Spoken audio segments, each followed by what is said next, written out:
Mais vous recevrez une puissance, le Saint-Esprit survenant sur vous, et vous serez mes témoins à Jérusalem, dans toute la Judée, dans la Samarie et jusqu'aux extrémités de la terre. Ces mots, ce sont ceux que Jésus utilisa pour proclamer une prophétie dans Actes 1:8. Il prophétisa que sur l'étendue de notre monde, chaque empire, chaque royaume, chaque peuple et chaque région, chaque personne entendront parler du pardon des péchés et du salut de l'âme, ainsi que la promesse du Père dont il offrait par amour. Cette déclaration est d'autant plus importante car c'est celle qu'il fit juste avant sa montée dans les cieux. Ce verset est d'autant plus percutant car il est également écrit dans l'Ancien Testament, dans Joël 2:28. Après cela, je répandrai mon esprit sur toute chair.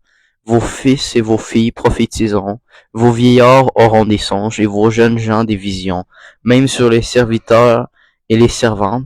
Dans ces jours-là, je répandrai mon esprit, de quoi mettre en lien l'Ancien et le Nouveau Testament. Replongeons-nous dans cet extrait de texte pour comprendre sa signification, son importance, ainsi que pour voir la prophétie accomplie.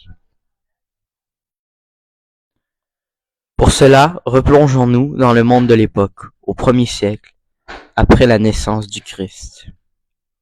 Le monde est divisé. Divisé, oui, comme il l'est aujourd'hui, mais n'oublions point un détail. Il n'y a pas de mondialisation, pas de langue commune, ou d'internationalisé, pas de grands réseaux d'information ou de communication, peu de grands ouvrages routiers, hormis les routes romaines. À cette déclaration qu'a fait le Messie se pose une question. Mais comment? Comment être témoin auprès de autant de peuples, de langues, de personnes, si éloignées les unes des autres? Cette question si cruciale fut-elle et répondue dans la même affirmation, duquel découle. En effet, au début d'Acte 1:8, le Seigneur déclare: Mais vous recevrez une puissance, le Saint-Esprit survenant sur vous. Cette affirmation permet donc de comprendre comment le christianisme a réussi, par la puissance du Saint-Esprit. Comment donc le christianisme aurait pu s'étendre à travers le monde et perdurer si ce n'est que par lui. Évaluons à nouveau. Le monde au 1er siècle est divisé, morcelé et éloigné. Alors comment, si ce n'est par le Saint-Esprit, il aurait pu s'étendre aussi rapidement, avant même la mondialisation et Internet? Pensez-y.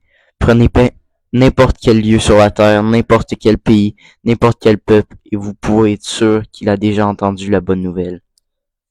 En concluant donc, j'affirme que cette prophétie, prophétisée par le Messie, est bel et bien accomplie.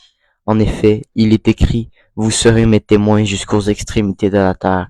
Cela est accompli. C'est cela qui signifiait que n'importe qui, n'importe quand, n'importe où aurait la chance de connaître la bonne nouvelle. De plus, cette prophétie est encore active aujourd'hui. L'Esprit se propage, le pardon est révélé, et la bonne nouvelle est proclamée.